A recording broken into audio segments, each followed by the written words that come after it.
What's going on, guys? Welcome back to the channel. Today's video is going to be super quick because I've got a lot of stuff to do this weekend. I'm actually going to Vegas with Paul and a bunch of other friends. So follow Paul and I on Twitter. We might be posting some crazy pictures of us going wild, you know, like, I don't know, unboxing things in places we shouldn't. We're just rebels like that. But anyway, this is going to be a really quick to the point video. Essentially what we're doing today is a rendering showdown. We're going to be encoding the same Adobe Premiere Pro CS6 project on two different systems. The first one is the Razer Blade Pro, which is from the folks over at Razer, and it features a Core i7-6700HQ, which is a mobile processor. It also has a GTX 1080 in it, which is a fully fledged desktop variant GPU that's just sandwiched into a very slim form factor. You can go ahead and watch my review on the Razer Blade Pro that I posted a few weeks back if you want more information on that, but today we're going to be pitting that against a desktop equivalent, as close as I could get it, honestly. Once again, I'm using the Ncase M1 that was featured in February's PC of the Month.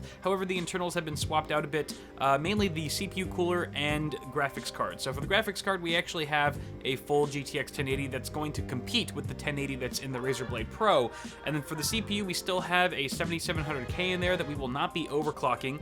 I didn't have a 6700K on hand. That would have been a slightly more equal test between the two systems, but I didn't have one on hand that's actually available, so we're going Kaby Lake versus Skylake, mobile versus desktop. Obviously, that's the best matchup that I can do right now, but we're not going to be overclocking the 7700K, and I've actually disabled turbo boost, so it's only going to be hitting its out-of-the-box frequency of 4.2 gigahertz. But I think the question we're trying to answer today is, can the Razer Blade Pro keep pace with a desktop version of itself?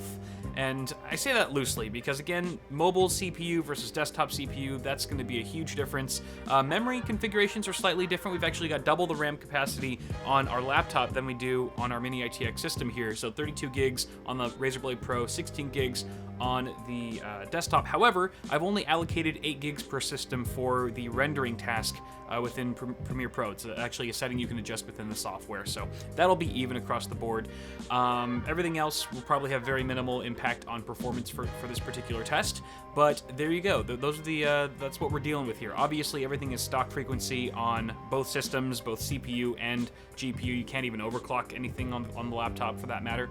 So that's all nice and dandy. Drivers, all the latest drivers are installed, as well as Windows 10 64-bit on both systems. So yeah, on that note, let's just go ahead and kick it off with a rendering test with a 4K clip. This is actually a 4K project. This is one of my actual projects that I worked on recently that is about 5 minutes long. It's 4K. We're doing 45 megabits per second as our encoding bitrate, and H.264 and all that jazz. So, without further ado, here is the render test.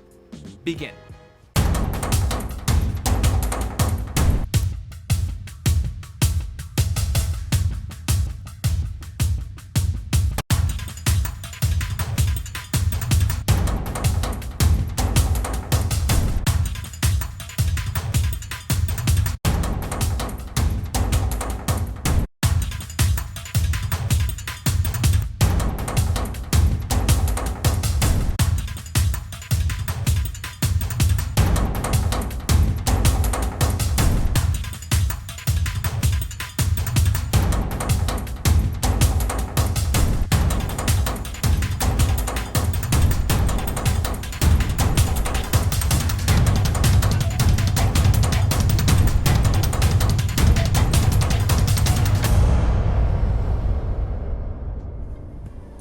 Alright, so a pretty crushing victory for our desktop here. It actually rendered out the project in 12 minutes and 2 seconds compared to the laptop, which was significantly slower at 18 minutes and 33 seconds.